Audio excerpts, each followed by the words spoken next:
Hello, my dear students of class 9th of ICSE. Welcome to Imavate Academy. My name is Sunando Debnath. So let us continue with the first chapter of chemistry, the language of chemistry. We have already started with this chapter.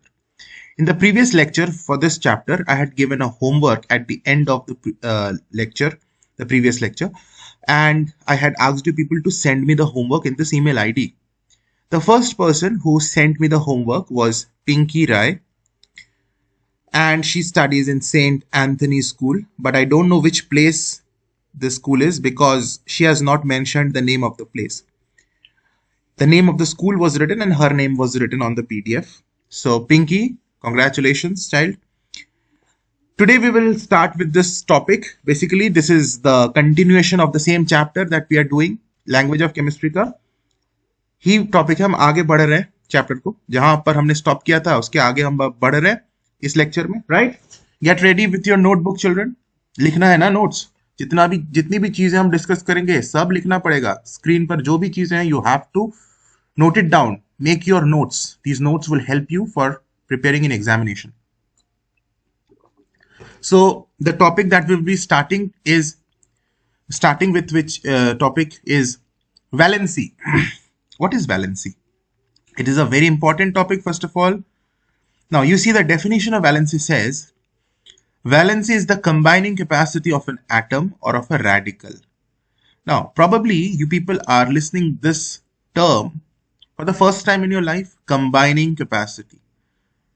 And second radical. पहले सुना है, नहीं सुना होगा. अगर सुना भी है तो अच्छी बात है, नहीं सुना है तो भी अच्छी बात है, because we will be discussing about combining capacity का मतलब क्या है, रैडिकल का मतलब क्या है. राइट, एटम तो सुना होगा, this is not a new term. तो as of now we will not discuss this definition of valency, क्योंकि कुछ एक्सप्लेनेशन है जो मैं पहले समझाऊंगा and then I will come back to this definition. लेकिन लिख लो, अभी इसको लिख लो अपने नोटबुक में, ठीक है. फिर हम कुछ डिस्कशन करने के बाद, after discussing a few things, few concepts, we will come back to this definition and फिर तुम्हें समझ में आ जाएगा ये डेफिनेशन बहुत इजीली. अच्छा, एग्जाम में अगर वैलेंसी का डेफिनेशन लिखने आया, right the definition of valency, you will not right this definition. Yes, you will not right this. You will write the modern definition of valency. दोनों एक्चुअली सेम चीज ही है, लेकिन modern definition is more elaborate, more explanatory, so that you have to write in your exam. If they ask you to write the definition of valency, you will be writing this modern definition. But you have to definitely learn the definition written in the pink box as well, क्योंकि कई बार fill in the blanks करके question exam में आ सकता है. Like dash is the combining capacity of an atom or of a radical. तो उस blank space में तुम्हें वैलेंसी लिखना है. If you don't know the definition which is written in the pink box, you will not be able to answer. Right? तो वो तो जानना ही है. Now इस modern definition of valency को एक बार पढ़ते हैं. What is written? This says valency होता क्या है? The number of electrons that atom can lose, gain or share during a chemical reaction is called its valency. एक बार फिर से पढ़ो, क्या है? The number of electrons that an atom can lose, gain or share during a chemical reaction. अब हम इन चीजों को समझते हैं कि सबसे पहले तो ये क्या मतलब है, एटम कैन लूज, गेन और शेयर इलेक्ट्रॉन्स. इसका क्या मतलब हो गया? क्यों एटम लूज करेगा, गेन करेगा या फिर शेयर करेगा अपने इलेक्ट्रॉन्स? वही ना लिखा हुआ है कि वैलेंसी होता है वो नंबर. किसका नंबर? इलेक्ट्रॉन्स का नंबर. जितने इलेक्ट्रॉन्स एक एटम या तो लूज करेगा, या तो गेन करेगा, या तो शेयर करेगा, whenever it is doing a chemical reaction, जब भी वो कोई केमिकल रिएक्शन कर रहा है. तो भाई साहब, हमें ये अब समझना है कि एटम क्यों अपने इलेक्ट्रॉन्स को लूज करेगा या गेन करेगा या शेयर करेगा. तो उसको समझने के लिए let us understand what an atom is made up of. तो एटम्स, कोई भी एटम हो, generally atoms are made up of 3 particles. 3 तरह के पार्टिकल्स होते हैं. एक होता है प्रोटॉन्स, सुना भी होगा लोअर क्लासेस में. फिर एक होता है न्यूट्रॉन्स. ये कहां पे होता है? प्रोटॉन्स और न्यूट्रॉन्स एटम के एकदम सेंटर में होता है. अच्छा, और एक पार्टिकल्स होते हैं जो इस इनके चारों तरफ रिवॉल्व करते हैं, वो है इलेक्ट्रॉन्स। तो अगर मैं एक टिपिकल एटम बनाऊं तो कुछ इस तरह से होगा। सेंटर में जो न्यूक्लियस होता है, सेंटर में जो होता है उसे हम कहते हैं सेंट्रल मास को न्यूक्लियस। क्या बोलते हैं, मेरे साथ साथ बोलो, nucleus. Repeat after me, nucleus. And inside the nucleus these two particles are present, protons are present, जिसको मैं यहाँ P से डिनोट कर रहा हूँ, as well as neutrons are present, so N से डिनोट कर रहा हूँ। तो protons and neutrons are present in this nucleus, this entire thing is nucleus, and around this nucleus revolves the electrons, and I'm drawing here two orbits, there can be more than two orbits also। तो मैं एक example draw कर रहा हूँ, एक typical atom, मैंने दो orbit बनाया। ऑर्बिट का मतलब टू पाथ्स, रास्ते, जिस रास्तों में इलेक्ट्रॉन्स घूमेगा, these paths I am talking about, जिसको मैं यहाँ पे better I will draw with the different colour. मैं पाथ्स को रेड कलर से ड्रॉ कर रहा हूँ। तो ये एक पाथ मैं बना रहा हूँ, एक दूसरा पाथ मैंने बना दिया। So two paths I have drawn. Now पहले पाथ में मान लेता हूँ एक इलेक्ट्रॉन है, यहाँ पर भी एक इलेक्ट्रॉन है। So the first path has two electrons revolving around the nucleus, और सेकेंड पाथ में मैं तीन इलेक्ट्रॉन्स बनाता हूँ, एक दो तीन। So total number of electrons is, total number of electrons in this atom is 5। अच्छा, कोई भी अगर एटम है वो न्यूट्रल होता है, मतलब उसमें जितने नेगेटिव चार्जेस होते हैं उतना ही पॉजिटिव चार्जेस होता है। एटम्स क्या होते हैं, इलेक्ट्रिकली, याद रखना, एटम्स पर कोई चार्ज नहीं होता, इसीलिए उन्हें हम कहते हैं कि वो इलेक्ट्रिकली न्यूट्रल होता है। एटम्स आर इलेक्ट्रिकली न्यूट्रल, कोई चार्ज नहीं होता उन पर। चार्ज अगर होता ना तो हम उसे न्यूट्रल नहीं बोलते, लेकिन एटम्स पर कोई चार्ज नहीं होता। और क्यों नहीं चार्ज होता, क्योंकि जितने इसमें इलेक्ट्रॉन्स होते हैं उतने ही प्रोटॉन्स होते हैं।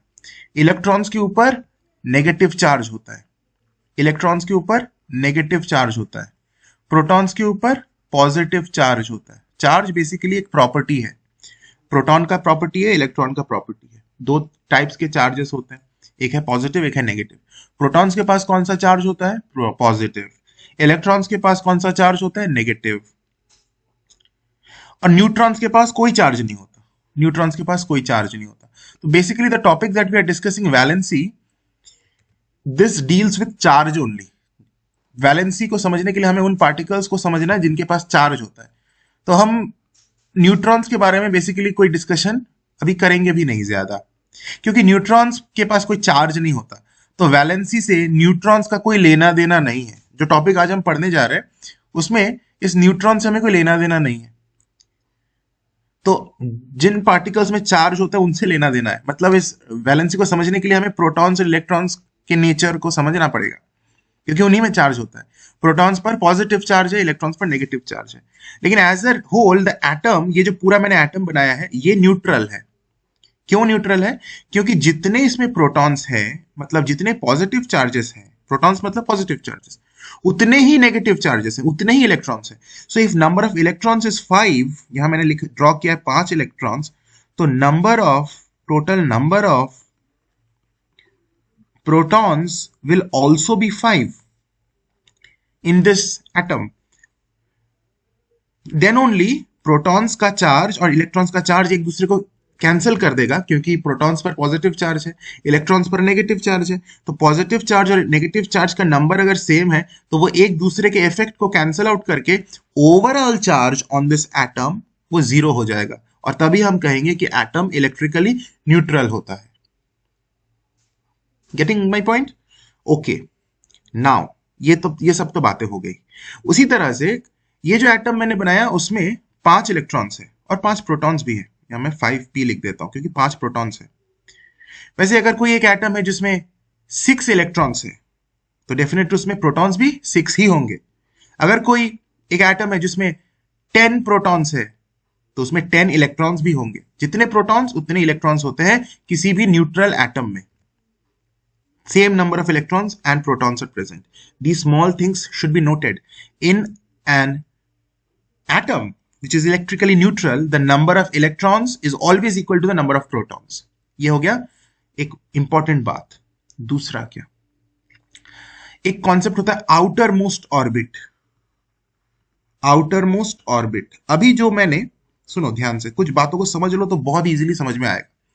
अभी जो मैंने एटम बनाया है, इसमें मैंने कितने ऑर्बिट्स बनाए हैं चिल्ड्रन? ऑर्बिट का मतलब वो पाथ, जिस पाथ में इलेक्ट्रॉन घूमेगा। So how many orbits I have drawn? Yes, correct. I hope you have got it what I'm asking। कितने ऑर्बिट्स हैं? 2 orbits. This is first orbit जिसको मैंने 1 लिखा जिस ऑर्बिट, और ये सेकंड ऑर्बिट है। ऑर्बिट मतलब समझ रहे हो ना यार, ये लाइन, ये सर्कल, जिस, ये पाथ, बेसिकली ये एक ऑर्बिट हो गया और ये दूसरा ऑर्बिट हो गया, राइट? तो which orbit is said to be outer most orbit? जो बाहर की तरफ ऑर्बिट है, यानी दिस वन जिसको मैं अभी लेबल कर रहा हूं, ये वाला जो ऑर्बिट है बाहर के तरफ जो है, उसे हम बोलेंगे outer most orbit. Outer most orbit, outer most orbit. अच्छा, अब आउटर मोस्ट ऑर्बिट में यहां पर कितने इलेक्ट्रॉन्स हैं इस एटम में? देखो, आउटर मोस्ट, सिर्फ आउटर मोस्ट ऑर्बिट का पूछ रहा हूं, टोटल नंबर ऑफ इलेक्ट्रॉन्स नहीं पूछ रहा हूं। The outer most orbit has how many electrons? क्या तुम्हारा आंसर 3 है? बिल्कुल करेक्ट। क्या तुम्हारा आंसर 3 है? Outer most orbit has 3 electrons. 3 electrons. बाहर, जो सबसे बाहर का जो ऑर्बिट है उसमें ये एक इलेक्ट्रॉन है, दूसरा इलेक्ट्रॉन और तीसरा इलेक्ट्रॉन है। तो आउटर मोस्ट ऑर्बिट के ऊपर बहुत ज्यादा डिपेंड करता है वैलेंसी ऑफ एन एटम। अब समझो क्या मैं बोलना चाह रहा हूं। जिन सारे एटम्स में आउटर मोस्ट ऑर्बिट में हो सकता है 1 इलेक्ट्रॉन हो, या 2 इलेक्ट्रॉन हो, या 3 इलेक्ट्रॉन हो, जैसे इस केस में मैंने बनाया है एक ऐसा एटम जिसके आउटर मोस्ट ऑर्बिट में कितने इलेक्ट्रॉन्स हैं? 3 इलेक्ट्रॉन्स हैं, 3 इलेक्ट्रॉन्स हैं। वैसे एक और टाइप का एटम हो सकता है ना, जिसके आउटर मोस्ट ऑर्बिट में 2 इलेक्ट्रॉन्स ही हो। जैसे मैं अगर कुछ ऐसा फिगर बनाऊं, यहां पर सेंटर में हमारे 4 प्रोटॉन्स हैं और कुछ न्यूट्रॉन्स भी है। I am not bothered about the number of neutrons right now, क्योंकि हमें न्यूट्रॉन से कोई मतलब नहीं है, कुछ न्यूट्रॉन्स भी होंगे। अच्छा, अब 4 अगर प्रोटॉन्स है तो 4 इलेक्ट्रॉन्स होगा। मैं यहाँ 2 ऑर्बिट बना दिया, यहां पर 2 इलेक्ट्रॉन्स और इधर सेकेंड ऑर्बिट में 2 इलेक्ट्रॉन्स। तो आउटर मोस्ट ऑर्बिट ये वाला हो गया चिल्ड्रन, आउटर मोस्ट ऑर्बिट। तो ये भी एक एटम है ना, ये भी एटम है। This atom and this atom, they are different atoms. I agree. They are 2 different atoms, मतलब 2 different elements के atoms. But this is also an atom. And यहाँ पर भी देखो 4 प्रोटॉन्स अगर है तो 4 इलेक्ट्रॉन्स भी है, मतलब कि न्यूट्रल है। कोई भी एटम हो भाई, न्यूट्रल ही होगा, न्यूट्रल ही होगा। जितने प्रोटॉन्स है उतने ही इलेक्ट्रॉन्स होंगे। अच्छा, so here outermost orbit has 2 electrons, right? Similarly, एक ऐसा भी एटम होता है जिसके आउटर मोस्ट ऑर्बिट में सिर्फ एक ही इलेक्ट्रॉन है। तो वो सारे एटम्स जिनके आउटर मोस्ट ऑर्बिट में एक ही इलेक्ट्रॉन है, या फिर 2 इलेक्ट्रॉन्स है, या फिर 3 इलेक्ट्रॉन्स है, उन सारे एटम्स को हम कहते हैं मेटल के एटम्स। वो नॉन मेटल के एटम्स नहीं होते, वो मेटल्स के एटम्स होते हैं। ये एक इंपॉर्टेंट बात हमने यहां पढ़ा। इसलिए क्या लिखा हुआ है देखो, ये बुक का, तुम्हारे बुक का टेक्स्ट है, तुम्हें समझ में आया होगा। एलिमेंट्स विथ 1, 2 और 3 electrons in their outer most shell. Shell का मतलब ऑर्बिट। आउटर मोस्ट शेल का एक दूसरा नाम है वैलेंस शेल, ठीक है? जिस शेल को हम आउटर मोस्ट शेल बोल रहे हैं या आउटर मोस्ट ऑर्बिट बोल रहे हैं, उसको वैलेंस शेल भी बोलते हैं। बेटर होगा ना ऑर्बिट वर्ड को यूज मत करो, अभी तुम लोग शेल ही यूज करो। ऑर्बिट सीनियर क्लासेस में यूज करते हैं, तो क्लास 9th लेवल में शेल यूज करना सही है। तो आउटर मोस्ट शेल को हम वैलेंस शेल भी बोलते हैं, क्योंकि आउटर मोस्ट शेल के इलेक्ट्रॉन्स के ऊपर ही वैलेंसी डिपेंड करता है, इसीलिए आउटर मोस्ट शेल का नाम है वैलेंस शेल। तो वैलेंस शेल में अगर 1 इलेक्ट्रॉन है, 2 इलेक्ट्रॉन है, या फिर 3 इलेक्ट्रॉन है, दे आर यूजुअली मेटल्स। वो मेटल्स के एटम्स होते हैं। मेटल्स के एटम मतलब ये एक मेटल का एटम है। कौन से मेटल है वो हमें अभी नहीं जानना है, अभी हमें वो नहीं जानना कि सर इस मेटल का नाम क्या है, कौन से मेटल का एटम है, नहीं, सिर्फ हम ये आइडेंटिफाई कर लिए ये मेटल का एटम है। सिमिलरली ये भी मेटल का एटम है, ये मेटल का एटम। ओके, अगर 1, 2 और 3 इलेक्ट्रॉन्स के अलावा कोई दूसरे कुछ अलग नंबर ऑफ इलेक्ट्रॉन्स है, जैसे मान लो 5 इलेक्ट्रॉन्स है आउटर मोस्ट शेल में, अगर 5 इलेक्ट्रॉन्स है तो फिर वो मेटल का एटम नहीं है, वो नॉन मेटल का एटम है, जिसको हम आगे पढ़ेंगे। अच्छा, अब क्या लिखा हुआ है, ये पहली बात तो तुम्हें समझ में आ गई, everyone understood the meaning of outer most shell and this concept. Okay, now electrons in the outer most shell are known as valence electrons. बहुत अच्छी बात है। वैलेंस इलेक्ट्रॉन्स हम उन इलेक्ट्रॉन्स को बोलते हैं जो आउटर मोस्ट शेल में रहते हैं। मतलब जो इलेक्ट्रॉन को मैं अभी ब्लू से शेड कर रहा हूं, सिर्फ वही दोनों वैलेंस इलेक्ट्रॉन्स हैं, क्योंकि वही दोनों इलेक्ट्रॉन्स आउटर मोस्ट शेल में है। सारे electrons, all the electrons are not valence electrons. Only those electrons which reside in the valence shell, that means which reside in the outermost shell of an atom, are known as valence electrons. हलवा है ना, कुछ तो नहीं है, एकदम हलवा है, हलवा पूरी। Valence electrons, इन electrons को हम बोलते हैं वैलेंस इलेक्ट्रॉन्स, जो वैलेंस शेल में रहते हैं। तो यहां पर भी ये इलेक्ट्रॉन और ये इलेक्ट्रॉन, जिसको मैंने ब्लू से शेड किया, ब्लू से उसको फिर से हमने कलर कर दिया, these are valence electrons, these are valence electrons। समझ में आ गया? नाउ अब आगे क्या लिखा हुआ है, देखो कितना इजीली सब चीज समझ में आ रहा है, मुझे नहीं लगता कि कोई प्रॉब्लम हो रहा है। आगे क्या लिखा हुआ है बच्चा लोग, to attain stable electronic configuration. अब नया एक टर्म आ गया, स्टेबल इलेक्ट्रॉनिक कॉन्फ़िगरेशन। ये क्या होता है सर? क्या, एक बार फिर से लाइन को पढ़ो, to attain stable electronic configuration, these atoms lose their valence electrons and form positive ions। अब सबसे पहले तो इस पूरे सेंटेंस में बहुत सारी बातें हैं, लेकिन पूरे सेंटेंस को समझने के लिए हमें यह समझना पड़ेगा कि स्टेबल इलेक्ट्रॉनिक कॉन्फ़िगरेशन का मतलब क्या होता है। स्टेबल इलेक्ट्रॉनिक कॉन्फ़िगरेशन का मतलब क्या होता है, समझो। स्टेबल इलेक्ट्रॉनिक कॉन्फ़िगरेशन का मतलब है, तो जनरल केस है, उसके लिए हम बात करते हैं। स्टेबल इलेक्ट्रॉनिक कॉन्फ़िगरेशन का मतलब outer most shell will have 8 electrons. Yes, let us understand it in this way. तो हमारे पास अगर एक एटम है, सोडियम एटम है मान लेते हैं, चलो अब नाम भी मैं ले रहा हूं एक एलिमेंट का, सोडियम एटम लेते हैं, सोडियम इज ए मेटल। तो हमें यह पता होना चाहिए कि सोडियम के पास टोटल नंबर ऑफ इलेक्ट्रॉन्स 11 होता है। अगर नहीं पता है तो अभी पता चल गया, तभी तुम्हें यह समझ में अच्छे से आएगा। सोडियम के पास टोटल कितने इलेक्ट्रॉन्स होते हैं? 11 इलेक्ट्रॉन्स होते हैं। फर्स्ट ऑर्बिट में उसके पास 2 इलेक्ट्रॉन्स होते हैं, सेकेंड ऑर्बिट में उसके पास 8 इलेक्ट्रॉन्स होते हैं। तो 8 and 2 10 इलेक्ट्रॉन्स तो हो गए, टोटल 11 थे। तो ऑब्वियसली अगर थर्ड ऑर्बिट है तो उसमें बस एक ही इलेक्ट्रॉन होता है। Then only 2 + 8 + 1 is 11। This is the electronic configuration of sodium। Okay, now the central nucleus will obviously have 11 protons because total number of electrons is 11, so total number of protons will also be 11। This is the first shell which has 2 electrons। See, first shell, which is the innermost shell, will never have more than 2 electrons।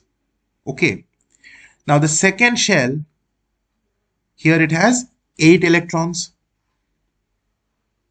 1 2 3 4 5 6 7 and 8 बना लिया। And the third shell has just 1 electron, has just 1 electron। Now this is the sodium atom का structure. यहां पर हमारे पास 3 orbit है और outer most orbit में एक ही इलेक्ट्रॉन है। This one is the valence electron which is present in the valence shell, जिसको मैंने ग्रीन से अभी शेड किया। Okay, anyway I will remove that green colour now. Okay, so there are 11 electrons and the electronic configuration is 281। 281 मतलब first shell में 2 electrons है, second shell में 8 electrons है and last shell, outer most shell में 1 electron है। अच्छा, अब तुम देखो कि ये स्टेबल इलेक्ट्रॉनिक कॉन्फ़िगरेशन नहीं है। स्टेबल इलेक्ट्रॉनिक कॉन्फ़िगरेशन मतलब outer most shell will have 8 electrons. तो आउटर मोस्ट शेल के पास 8 इलेक्ट्रॉन्स होने के लिए सोडियम एटम के पास 2 ऑप्शन है, 2 ऑप्शंस आर देयर कि आउटर उसको बनना क्या है, उसको स्टेबल बनना है। हर एक एटम स्टेबल बनना चाहता है, याद रखना। मतलब every atom wants to attain stable electronic configuration. Any atom, not only sodium atom, any atom, chlorine atom हो, ऑक्सीजन एटम हो, फास्फोरस एटम हो, मैग्नीशियम एटम हो, कोई भी एलिमेंट हो तुम्हारे पीरियोडिक टेबल में। मतलब पीरियोडिक टेबल क्या है? एक लिस्ट है जिसमें सारे एलिमेंट्स हैं। उस लिस्ट में जितने सारे एलिमेंट्स हैं, केमिस्ट्री में जितने सारे एलिमेंट्स हैं इस हमारे ब्रह्मांड में, वो सारे एलिमेंट्स के एटम्स स्टेबल इलेक्ट्रॉनिक कॉन्फ़िगरेशन पाना चाहता है। ये समझ गया ये कॉन्सेप्ट? अच्छा, स्टेबल बनने के लिए तो सोडियम भी स्टेबल बनना चाहता है। ये सोडियम का एटम वो स्टेबल इलेक्ट्रॉनिक कॉन्फ़िगरेशन को पाना चाहता है। उसको पाने के लिए उसके पास 2 ऑप्शन है। पहला ऑप्शन क्या है कि गेन 7 मोर इलेक्ट्रॉन्स, किसी दूसरे एटम से 7 इलेक्ट्रॉन ले लो। एक इलेक्ट्रॉन तो ऑलरेडी है उसके पास आउटर मोस्ट शेल में, 1 इलेक्ट्रॉन तो इट वाज ऑलरेडी हैविंग। अगर उसको और 7 इलेक्ट्रॉन्स मिल जाता है, कोई उसको 7 इलेक्ट्रॉन्स दे देता है, तो इसके पास टोटल 7 इलेक्ट्रॉन्स मान लो आ गया, जिसको मैं अभी ग्रीन से ड्रॉ कर रहा हूं। 1 2 3 4 5 6 7। तो in total now sodium will have 8 electrons, क्योंकि 7 आ गया, पहले से एक ऑलरेडी था, 7 + 1 8, तो अभी 8 electrons in the outer most shell हो गया। ये एक ऑप्शन है, लेकिन ये क्या पॉसिबल है? क्या ये पॉसिबल है? नहीं, प्रैक्टिकली ये पॉसिबल नहीं है, क्योंकि सोडियम को कोई भी एटम 7 इलेक्ट्रॉन्स नहीं देगा। 7 इलेक्ट्रॉन्स किसी से लेना संभव नहीं है केमिस्ट्री में। 1 या 2 इलेक्ट्रॉन्स या 3 इलेक्ट्रॉन्स मिल सकता है, 7 इलेक्ट्रॉन्स कोई नहीं देगा। अच्छा, पहले तो हम देखते हैं कि दूसरा ऑप्शन क्या है। ये तो एक ऑप्शन हो गया कि गेन 7 मोर इलेक्ट्रॉन्स। दूसरा ऑप्शन ये है कि इंस्टेड ऑफ गेनिंग आप क्या करो, आप मतलब सोडियम क्या करेगा, दूसरा ऑप्शन उसके पास क्या है कि lose 1 electron in the outer most shell, they lose 1 electron. जो आउटर मोस्ट शेल का इलेक्ट्रॉन है अभी, उस इलेक्ट्रॉन को वो हटा दे, किसी और को दे दे कि भाई तुम रख लो, मुझे नहीं चाहिए।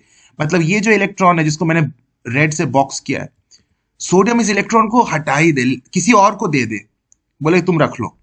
That means this electron will be deleted completely. Delete अगर हो गया इलेक्ट्रॉन, तो फिर पाथ का कोई एग्जिस्टेंस नहीं है। ये पाथ तो इमेजिनरी लाइन है, तो पाथ भी अब नहीं है। इलेक्ट्रॉन लूज हो गया, there is no path. So now automatically the outermost shell is this shell. Now the outermost shell becomes this one. समझ रहे हो? पहले जो outermost shell था वो तो अब रहा ही नहीं, क्योंकि उसका तो इलेक्ट्रॉन ही गायब हो गया, क्योंकि सोडियम ने लूज कर लिया उस इलेक्ट्रॉन को। तो अभी तो वो अब शेल ही नहीं रहा, इलेक्ट्रॉन नहीं रहा, तो शेल कहाँ है? उस इलेक्ट्रॉन होगा तब ना शेल की बात होगी। शेल मतलब क्या? शेल मतलब तो इमेजिनरी लाइन है, जिस लाइन में इलेक्ट्रॉन घूमेगा। इलेक्ट्रॉन ही नहीं है तो शेल का क्या? तो कोई शेल ही नहीं है अब। वो उसकी वो जो शेल था वो अब नहीं है। तो अभी जो शेल है, this shell is the outer most shell now. अभी ये आउटर मोस्ट शेल बन गया, एंड इसमें कितने इलेक्ट्रॉन्स है? 8। 1 2 3 4 5 6 7 8। तो स्टेबल इलेक्ट्रॉनिक कॉन्फ़िगरेशन गेन कर लिया सोडियम ने। तो 2 तरीके से हो गया ना, आउटर मोस्ट शेल में 8 इलेक्ट्रॉन्स, आउटर मोस्ट शेल में 8। तो 2 ऑप्शन है, एक है कि 7 इलेक्ट्रॉन गेन करो, किसी से ले लो 7 इलेक्ट्रॉन। दूसरा है कि नहीं भाई, किसी को दे दो अपना एक ही इलेक्ट्रॉन। कौन इजी है? Obviously losing an electron, losing 1 electron is easier, and that is practically possible. ऐसा होता है। ऑब्वियसली जिसको ये इलेक्ट्रॉन देगा अपना, ये जो एक इलेक्ट्रॉन, उसको भी एक इलेक्ट्रॉन चाहिए होना चाहिए। उसको भी एक इलेक्ट्रॉन जब मिलेगा वो स्टेबल बन जाएगा, तभी वो दूसरा जो एलिमेंट है, दूसरा जो एटम है, जो इसका 1 इलेक्ट्रॉन लेगा, वो ऑब्वियसली 1 इलेक्ट्रॉन लेने के बाद स्टेबल बनना चाहिए, तभी लेगा। और वैसा कौन सा इलेक्ट्रॉन है? क्लोरीन का। I will come back to this sodium. Let me first discuss this chlorine also, so that I can combine both of the things and again give you a gist, summary of whatever we discussed. तो chlorine का सुनो ध्यान से। Chlorine के पास total number of electrons होते हैं 17 electrons. First जो orbit है उसमें हमेशा 2 इलेक्ट्रॉन होंगे। सेकेंड जो ऑर्बिट है उसमें क्या होता है? 8 एंड देन 7। सेकेंड तो यहां पे हो गया 2 8 1 था, एंड यहां पर 2 8 7। तो 2 + 8 + 7 = 17, है ना, समझ रहे हैं? फर्स्ट ऑर्बिट में 2, सेकेंड ऑर्बिट में 8 इलेक्ट्रॉन्स एंड थर्ड, और this is the electronic configuration, third में 7 होगा।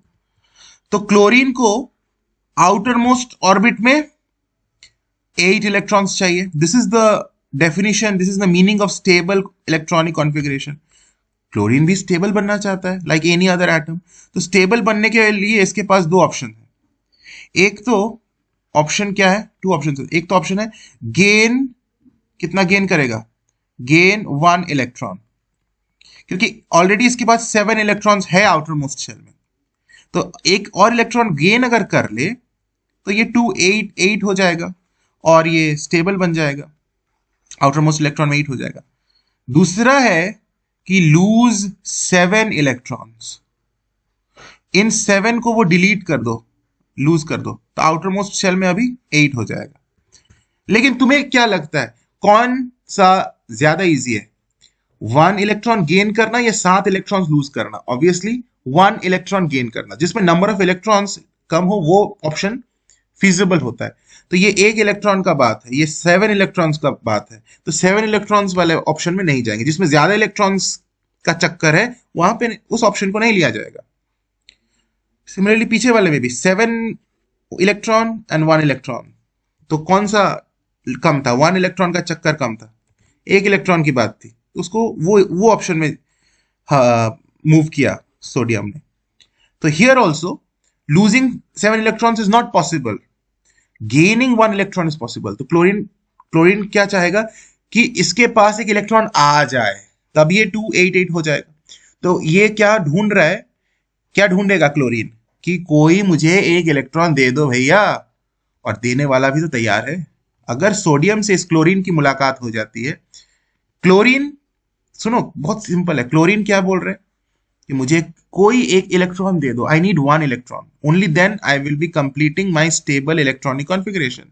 मेरे आउटर मोस्ट शेल में 7 हो जाएंगे, कोई मुझे एक इलेक्ट्रॉन दे दो भाई साहब। तो कोई मुझे अगर एक इलेक्ट्रॉन दे दो तो कौन देगा? अगर इसकी मुलाकात होती है सोडियम के साथ, मुलाकात मतलब मैंने सोडियम और क्लोरीन को रिएक्ट कराया, मिला दिया, रिएक्ट कराया, तो क्लोरीन जब सोडियम से मिला तो देखा कि सोडियम चाहता है कि एक इलेक्ट्रॉन वो लूज करे। Sodium will lose its 1 electron, lose मतलब वो किसी को देना चाहता है, लूज करना चाहता है, तभी ना वो स्टेबल बनेगा। ये अगर लूज कर दिया 1 इलेक्ट्रॉन तो ये 2 8 हो जाएगा, 2 8 1 था, एक इरेज कर दे तो 2 8 हो जाएगा, स्टेबल बन जाएगा, आउटर मोस्ट शेल में 8 हो जाएगा। तो सोडियम दे देगा क्लोरीन को, तो NaCl, सोडियम क्लोराइड, एक कंपाउंड बनेगा। एनीवे ये हम आगे बाद में डिस्कस करेंगे, कंपाउंड फॉर्मेशन बाद में। फिलहाल इतना जानो कि सोडियम अपना एक इलेक्ट्रॉन क्लोरीन को दे देगा। तो सोडियम अपने एक इलेक्ट्रॉन को लूज करने के बाद सोडियम के ऊपर पॉजिटिव चार्ज डेवलप होगा। नहीं समझ में आया? अब देखो, अभी तक जितनी बातें मैंने बताया वो क्लियर है, वो क्लियर है यहां तक कि to attain stable electronic configuration these atoms मतलब हम मेटल्स की बात कर रहे हैं अभी, दीज एटम्स, मेटल्स के जो एटम है, they will lose their valence electron. जैसे सोडियम ने अपना एक वैलेंस इलेक्ट्रॉन को लूज किया, और इलेक्ट्रॉन को लूज किया, इलेक्ट्रॉन्स के पास कौन सा चार्ज होता है? नेगेटिव चार्ज होता है, यानी नेगेटिव चार्ज को उसने लूज कर दिया, हटा दिया अपने से, नेगेटिव हटा दिया, तो क्या बन जाएगा? पॉजिटिव बन जाएगा। तुम्हारे अंदर अगर नेगेटिव कुछ गुण है, तुम अगर उन नेगेटिव चीजों को अपने से निकाल देते हो तो तुम क्या बन जाओगे? पॉजिटिव बन जाओगे, होता है ना। तो इलेक्ट्रॉन्स नेगेटिवली चार्ज होते हैं, तो सोडियम ने एक इलेक्ट्रॉन को, अभी भी मैंने समझाया, अपने से डिलीट कर दिया, तभी वो स्टेबल होगा। तो इलेक्ट्रॉन के पास नेगेटिव चार्ज होता है, नेगेटिव चार्ज को डिलीट कर दिया, अपने से लूज कर दिया, तो वो खुद क्या बन जाएगा? पॉजिटिव। यानी उसके पास अब चार्ज आ जाएगा। कितना चार्ज आएगा? जितना इलेक्ट्रॉन उसने लूज किया उतना पॉजिटिव चार्ज आएगा। अगर उसने एक इलेक्ट्रॉन लूज किया तो उसके पास एक पॉजिटिव चार्ज आएगा। सोडियम तो एक ही इलेक्ट्रॉन लूज करेगा। 281 पहले था, उसका इलेक्ट्रॉनिक कॉन्फ़िगरेशन, इस 1 को अगर उसने इरेज कर दिया तो वो 28 बन गया, 28 बन गया। और ये माइनस ई क्या शो कर रहा है? ई माइनस इज रिप्रेजेंटिंग इलेक्ट्रॉन, और minus before this is showing कि वो सब्ट्रैक्ट कर रहा है, मतलब अपने से हटा रहा है, अपने गेन नहीं कर रहा है इलेक्ट्रॉन। माइनस का मतलब लूज करना ना, तो sodium is losing one electron और वो क्या बन गया, Na, ऊपर में देखो प्लस है, प्लस मतलब उसके ऊपर एक पॉजिटिव चार्ज आ गया. We have written one plus, this only one plus, one लिखते नहीं है लेकिन वन हिडन होता है. अगर सिर्फ प्लस लिखा हुआ है इसका मतलब ये वन प्लस है. तो उसने एक पॉजिटिव चार्ज क्यों गेन किया, क्योंकि उसने एक इलेक्ट्रॉन लूज किया. सिमिलरली मैग्नीशियम एटम का इलेक्ट्रॉनिक कॉन्फ़िगरेशन 282 होता है. 282 का मतलब क्या, मैग्नीशियम एटम के इनर मोस्ट शेल में, मतलब इनर मोस्ट सबसे अंदर का शेल में 2 इलेक्ट्रॉन्स होते हैं, बीच वाले शेल में 8 इलेक्ट्रॉन्स होते हैं, एंड आउटर मोस्ट शेल में सबसे बाहर का जो शेल है जिसको वैलेंस शेल बोलते हैं उसमें 2 इलेक्ट्रॉन्स है. So total number of electrons is 2 + 8 + 2 12 electrons in magnesium. तो आउटर मोस्ट शेल में 2 इलेक्ट्रॉन्स है, अगर ये 2 इलेक्ट्रॉन्स वो लूज कर दे, डिलीट कर दे, तो वो 2 8 बन जाएगा और वो स्टेबल हो जाएगा. तो मैग्नीशियम क्या करता है, इस इक्वेशन को देखो, अपने 2 इलेक्ट्रॉन्स को लूज करता है, एक नहीं दो, दो को लूज करने से वो स्टेबल बनेगा. So -2 electrons, -2 electrons, and then it gains magnesium 2 positive, मतलब 2 positive charges it has gained, not 1, because it जितने इलेक्ट्रॉन्स वो लूज करेगा उतने पॉजिटिव चार्ज को वो गेन करता है. इलेक्ट्रॉन्स के पास नेगेटिव चार्ज होता है, तो नेगेटिव चार्ज को लूज किया तो बन गया पॉजिटिव. तो ये एक इंपॉर्टेंट कॉन्सेप्ट है कि losing electrons will make an atom positively charged. याद रखना, एटम लूज करने से नेगेटिव चार्ज गेन नहीं होता, एटम लूज करने से पॉजिटिव चार्ज गेन होता है, क्योंकि इलेक्ट्रॉन के पास नेगेटिव चार्ज होता है, तो नेगेटिव को लूज करने से पॉजिटिव चार्ज गेन हुआ. ये पहला पॉइंट. दूसरा पॉइंट क्या मैंने बताया कि जितने इलेक्ट्रॉन्स लूज होंगे उतना पॉजिटिव चार्ज गेन होगा. यहां पर 1 इलेक्ट्रॉन वाज लॉस्ट, तो यहां पर 1 पॉजिटिव चार्ज वाज गेन. यहां 2 इलेक्ट्रॉन्स वर लॉस्ट, तो 2 पॉजिटिव चार्ज वर गेन. सिमिलरली एल्यूमिनियम का इलेक्ट्रॉनिक कॉन्फ़िगरेशन 283 होता है, आउटर मोस्ट शेल में 3 इलेक्ट्रॉन्स होते हैं, तो इन 3 इलेक्ट्रॉन्स को लूज करेगा तो वो 28 बन जाएगा. तो Al -3 electrons gives Al 3+, 3 electrons को लूज करने पर 3+ चार्ज गेन किया. और ये जो अभी हमारे पास चार्ज, ये एटम जो था पहले तो वो न्यूट्रल था, कोई चार्ज उस पर नहीं था, लेकिन इलेक्ट्रॉन लूज करने की वजह से इस पर क्या चार्ज आया, पॉजिटिव चार्ज. तो पॉजिटिवली चार्ज्ड एटम्स को हम एटम्स नहीं बोलते. एटम्स हम उन्हें ही बोलेंगे जब वो न्यूट्रल हो. तो चार्ज्ड एटम्स का एक स्पेशल नाम है, उनको हम एटम्स बोलना सही नहीं होता है, उनको हम आयंस बोलते हैं. तो आयंस का मतलब क्या होता है, आयंस का मतलब होता है चार्ज्ड एटम्स. वैसे तुम्हें एटम्स यूज ही नहीं करना चाहिए क्योंकि एटम्स हमेशा न्यूट्रल होता है, लेकिन समझने के लिए, समझाने के लिए मैं ये बोल रहा हूं कि अगर कभी एटम के ऊपर चार्ज आ गया, चार्ज क्यों आएगा, अपने इलेक्ट्रॉन को लूज करने की वजह से या गेन करने की वजह से भी. आगे मैं गेन करने का भी बताऊंगा. गेन करने से, इलेक्ट्रॉन गेन करने से नेगेटिव चार्ज डेवलप होता है.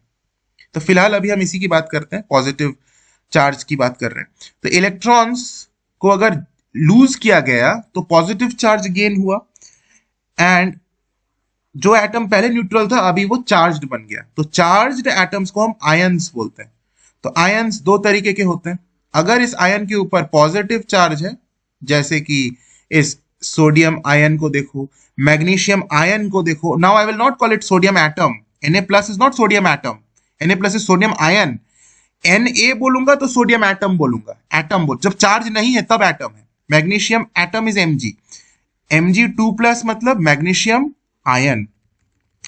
तो जब पॉजिटिव चार्ज है उसके ऊपर तब वो कैट आयन बोलेंगे, उस आयन को हम कैटायंस बोलेंगे, कैट आयंस.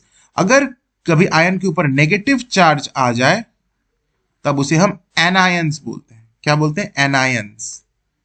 आगे देखो यहां एनायंस बोलते हैं. तो अभी मैं इस पर डिस्कशन करूंगा.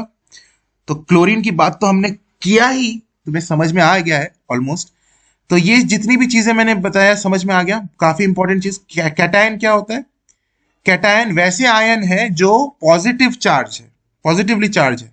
अच्छा, कैटायंस बनता कैसे है, क्या इलेक्ट्रॉन गेन करने की वजह से कैटायंस बनता है या इलेक्ट्रॉन्स लूज करने की वजह से कैटायंस बनता है? यस, एटम ने जब इलेक्ट्रॉन लूज किया तब कैटायन बना, तब पॉजिटिव चार्ज गेन हुआ. तो कैटायंस बनता कैसे, formed due to form due to loss, gain नहीं, minus electron, loss of electrons. Clear है? ये सारी चीजें क्लियर है। अब हम इस क्लोरीन की बात करते हैं जो हमने ऑलरेडी डिस्कस किया। Chlorine will not lose electron. Chlorine एक नॉन मेटल है। नॉन मेटल्स के आउटर मोस्ट इलेक्ट्रॉन्स में, आउटर मोस्ट शेल के इलेक्ट्रॉन्स 5, 6 या फिर 7 होते हैं। जो बातें यहां पर हमने डिस्कस की, मेटल्स के केस में क्या होगा, आउटर मोस्ट शेल में 1, 2 या फिर 3 इलेक्ट्रॉन्स होते हैं। इसीलिए वो एलिमेंट्स क्या होते हैं, मेटल्स, मतलब कि अपने आउटर मोस्ट शेल के इलेक्ट्रॉन्स को वो लूज करना चाहेंगे, गेन नहीं करते, वो लूज करते।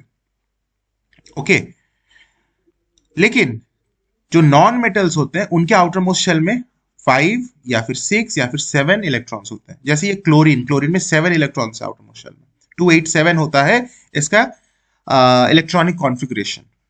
तो ये एक इलेक्ट्रॉन गेन करेगा, तभी ये 288 बन जाएगा। इलेक्ट्रॉन गेन करने की वजह से कौन सा चार्ज डेवलप होगा, इलेक्ट्रॉन तो नेगेटिव चार्ज होता है। और अगर हम नेगेटिव चार्ज को गेन कर ले, मेरे अंदर अगर नेगेटिव चार्ज और एक्स्ट्रा आ जाए, मतलब मैं नेगेटिव चार्ज गेन करूं तो मैं और नेगेटिव हो जाऊंगा। तो gaining of electrons leads to the formation of negative charge और loss of electrons leads to the formation of a positive charge. Clear है? तो यहां पर यही बात जो मैंने अभी भी बताया, देखो क्या लिखा हुआ है। ओके, एलिमेंट्स विथ 5, 6 और 7 इलेक्ट्रॉन्स, मैंने अभी भी बात बताया, in the outer most shell are normally non metals. तो जिसके पास 5, 6 और 7 हो वो नॉन मेटल्स होता है। टू अटेन स्टेबिलिटी, स्टेबिलिटी मतलब stable configuration, they have to have 8 electrons in the outer most. समझ में आ रहा है? बहुत ईजी है। तो क्या होगा, जैसे क्लोरीन का मैंने एग्जांपल दिया था अभी, क्लोरीन के पास चिल्ड्रन 287 यानी 17 इलेक्ट्रॉन्स है। Outer most shell has 7 electrons. कोई अगर उसे एक इलेक्ट्रॉन दे दे, मतलब प्लस ई हो जाए, e minus is electron, plus e minus हो जाए एक इलेक्ट्रॉन, तो it will become Cl minus. Minus कहां से आया, इलेक्ट्रॉन गेन किया, मतलब कि उसने नेगेटिव चार्ज को गेन किया, तो नेगेटिव चार्ज उसके ऊपर आ जाएगा, Cl माइनस, Cl प्लस तो नहीं लिखेंगे। और क्या हो गया, इलेक्ट्रॉन ऐड हुआ तो 288 हो गया, आउटर मोस्ट शेल में 8 इलेक्ट्रॉन्स आ गया, स्टेबल हो गया।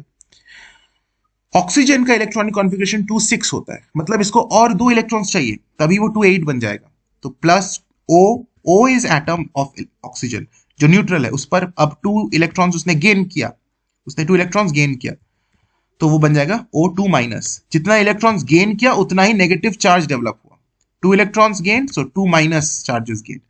नाइट्रोजन का होता है 2,5, मतलब उसके पास इनर मोस्ट शेल में 2 electrons and outer most shell में 5 इलेक्ट्रॉन्स है। 2,5 टोटल नंबर ऑफ इलेक्ट्रॉन्स है 7, 2 प्लस 5 इज 7। तो 5 को 8 बनने के लिए, 5 को 8 बनाने के लिए उसको और कितने इलेक्ट्रॉन्स चाहिए, नाइट्रोजन को 3 और इलेक्ट्रॉन्स। कोई अगर उसको 3 इलेक्ट्रॉन्स दे दे तो वो 2,8 बन जाएगा, 2,5 से 2,8, और इलेक्ट्रॉन्स ऐड करने से उस पर 3 नेगेटिव चार्ज आ गया, क्योंकि उसने 3 इलेक्ट्रॉन गेन किया तो 3 नेगेटिव चार्ज उस पर आ गया, N3 माइनस। जिस भी आयन का वैलेंसी 1 है वो उसे हम कहते हैं यूनिवैलेंट। ये जो नंबर तुम्हें दिख रहा है ना ऊपर में, जैसे यहाँ पे नंबर तो लिखा हुआ नहीं है, माइनस लिखा हुआ है, basically it means 1 minus. Oxygen के ऊपर 2 माइनस, नाइट्रोजन आयन के ऊपर 3 माइनस। ये जो नंबर तुमको दिख रहा है, कुछ देर के लिए सिर्फ नंबर को देखो, माइनस साइन को मत देखो। सिमिलरली यहां पर भी हम कुछ समय के लिए सिर्फ नंबर्स को देखेंगे, जैसे सोडियम के ऊपर 1 प्लस है तो 1 को देखेंगे, मैग्नीशियम के ऊपर 2 प्लस है तो सिर्फ 2 को देखेंगे, एल्यूमिनियम आयन के ऊपर 3 प्लस है 3 को देखेंगे। भूल जाओ कि वो कैटायन है कि एनायन है, कुछ देर के लिए सिर्फ नंबर को देखो। अगर ये 1 है तो हम बोलेंगे कि इस आयन का वैलेंसी या फिर इस सोडियम एटम का वैलेंसी 1 है, यही नंबर वैलेंसी हो, क्योंकि number of electrons that it has either lost or number of electrons that it has gained, देखो गेन किया अलग अलग एग्जांपल्स में, या तो वो गेन करेगा या तो लूज करेगा, वही उसका वैलेंसी होता है, यही वो नंबर है। अगर एक इलेक्ट्रॉन उसने गेन किया तो 1 उसका वैलेंसी है, और उस तरह के हम एलिमेंट्स को बोलते हैं यूनिवैलेंट। यूनि मतलब वन। अगर 2 इलेक्ट्रॉन्स को उसने गेन किया तो डाईवैलेंट, मतलब वैलेंसी 2 है। अगर 3 इलेक्ट्रॉन्स को उसने गेन किया तो वैलेंसी हम बोलेंगे 3 इसका वैलेंसी है। ट्राईवैलेंट, 3 वैलेंसी है, उसको बोलते हैं ट्राईवैलेंट। सिमिलरली अगर 3 इलेक्ट्रॉन्स लूज करे तो भी ट्राईवैलेंट। जितने इलेक्ट्रॉन्स को वो गेन या लूज करता है वही उसकी वैलेंसी होती है। यही तो डेफिनेशन बताया था। कहां बताया था चिल्ड्रन? यहाँ, the number of electrons that an atom can lose. 9th में भी हल्का सा है, जब आगे के एक चैप्टर है जहां केमिकल बॉन्डिंग के बारे में तुम्हें पढ़ना है, but not in the beginning. Right now 9th में भी है, तुम्हें शेयरिंग के बारे में जानना है in the coming chapter on chemical bonding. There is a chapter on chemical bonding, और 10th में तो और डिटेल में पढ़ोगे। ठीक है, तो अभी फिलहाल चैप्टर 1 में हम गेन और लूज को समझ लिया कि इलेक्ट्रॉन गेन या इलेक्ट्रॉन लूज का क्या मतलब है। तो क्या लिखा हुआ है यहां पर, अब पढ़ते हैं आगे।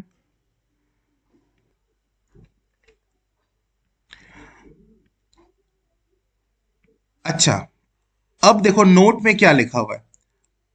Out of the elements that have 4 electrons in the outer most orbit, carbon is a non metal, silicon and germanium are metalloids and rest are metals. अच्छा, अब कुछ ऐसे भी एटम्स होते हैं जिनका आउटर मोस्ट शेल में 4 इलेक्ट्रॉन्स होते हैं। आउटर मोस्ट शेल में 4 इलेक्ट्रॉन्स होते हैं, तो उनमें उस टाइप के एटम्स में कुछ मेटल्स, नॉन मेटल्स और मेटलॉइड्स भी हो सकते हैं। मतलब समझ रहे हो मैं क्या बोल रहा हूं? अगर आउटर मोस्ट शेल में 1 नंबर ऑफ इलेक्ट्रॉन है, या फिर 2 नंबर ऑफ इलेक्ट्रॉन है, या फिर 3 नंबर ऑफ इलेक्ट्रॉन है, तब तो वो मेटल्स है, मेटल के एटम्स है। अगर आउटर मोस्ट शेल में 5, 6 या 7 इलेक्ट्रॉन्स है, जो कि हमने अभी भी पढ़ा, आउटर मोस्ट शेल में 5, 6 या फिर 7 इलेक्ट्रॉन्स है, तब तो वो नॉन मेटल्स के एटम्स है, वो नॉन मेटल्स है।